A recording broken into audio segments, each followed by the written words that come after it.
మీరందరినీ చూసి చాలా చాలా చాలా హ్యాపీగా ఉన్నారు. మాకు కూడా ఎలా ఉన్నారు?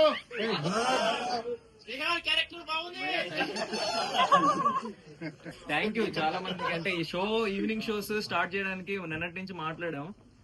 ఈవినింగ్ పెట్టిన వెంటనే చాలా ఫాస్ట్ గా బుకింగ్స్ అయిపోయినాయి ఇక్కడ గానీ ఏఎంబీలో గానీ. చాలా చాలా థ్యాంక్ యూ ఇలా సపోర్ట్ చేసినందుకు మమ్మల్ని. మీరు మాట్లాడండి. అంటే ఇప్పుడు మమ్మల్ని చిన్న సినిమా అంటారు, మేము చాలా కష్టపడేసి ఇక్కడ దాకా వస్తామండి. మీ మమ్మల్ని అందరినీ ఆదరించినందుకు thank you very very much. And మీరు ఇట్లా వచ్చారు, అది 6:30కి షో ఆన్ అయింది అండ్ టిల్ 9:30 అంతా ఫుల్ అయిపోయింది. Thank you very much. మేము ఎంత మొబైల్ ఇచ్చినా ఎంత డబ్బులు పెట్టినా end of the day content లేదు అనుకుంటే మీరు రారు, అందరికీ తెలుసు. సో ఐ జస్ట్ థింక్ మనకి మీ అందరినీ ఇలా చూసుకోవడం, నా లైఫ్ టైం కి ఒక మూవీలో నేను పని చేసుకుంటే నేను నిజంగా ఊహించుకోవాలి, జనాలు రావాలి. కానీ నేను కలర్ తో చూస్తున్నాను, నా డ్రీమ్